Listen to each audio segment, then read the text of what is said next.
अखंड हरिनाम सप्ताह, ज्ञानेश्वरी पारायण व संगीतमय शिवमहापुराण कथा सोहळा संभाजीनगर जिल्ह्यातील कन्नड तालुक्यातील टाकळी अंकुर इथं अखंड हरिनाम सप्ताह, ज्ञानेश्वरी पारायण व संगीत आयोजित केला आहे। महाशिवरात्री निमित्तानं सत्याचा हा गेल्या 26 वर्षापासून नित्य नियम चालू आहे। दिनांक 21 फेब्रुवारी 2025 रोजी कीर्तन सेवा हरिभक्त परायण बाळू महाराज पवार चिंचोलीकर यांच्या मधुर मुखातून कीर्तन सेवा करण्यात आली।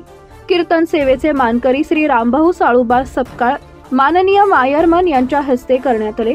कीर्तनाला मृदंगाची साथ श्री हरिभक्त परायण ज्ञानेश्वर माहुली पंडित चिंचोलीकर यांनी दिली व गायक मंडळी हरिभक्त परायण काकासाहेब महाराज मालोदे, गजानन गवळी महाराज यांनी गायनाची साथ दिली। या कीर्तनाला महिलांची उपस्थिती मोठ्या संख्येने दिसून आली आहे। इंडिया स्टिंग न्यूज साठी रघुनाथ दामले, कन्नड।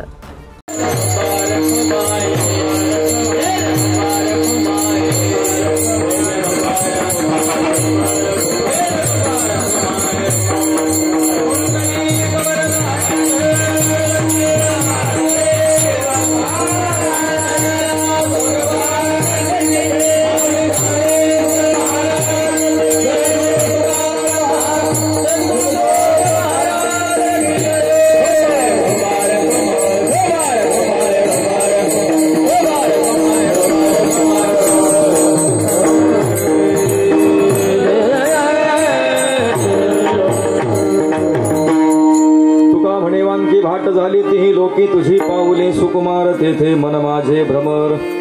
यथामती आता अवकाश अभंगाचं चिंतन करण्याचा प्रयत्न केला। 15 मिनिटं शिल्लक राहिली आहे का? मला असं सांगितलं की थोडा छत्रपती शिवाजी महाराजांना थोडासा काहीतरी नाही का। आता राजांची जयंती झाली, अवघ्या महाराष्ट्राने राजांची जयंती अगदी थाटामाटात उत्साहाने संपन्न केली आहे का? राजांची जयंती आपण संपन्न करतो त्याचं कारण एकच आहे की राजांचे फार मोठे उपकार आपल्यावरती आहेत। राजांची म्हणजे परपंजोबा, आपले आजोबा पंजोबा काय असेल ते, त्यांची नावं आपण घेत नाही। त्यांची नावं का माहिती आहेत? कारण त्यांचं बलिदान म्हणजे आज आपण आजच्या म्हणजे आता या 2-3 दिवसाचाच प्रसंग आहे। आता एक ज्यांनी आपल्या धर्माकरता, ज्यांनी आपल्याकरता आपले प्राण पणाला लावले, आपल्याकरता आपला जीव गमवला, अशा राजांचा चित्रपट आज संपूर्ण महाराष्ट्रामध्ये नाही तर संपूर्ण भारतवर्षामध्ये प्रदर्शित झाला। त्या चित्रपटाचं नाव म्हणजे मी तर काही पाहिला नाही, पण एक असं प्रतीक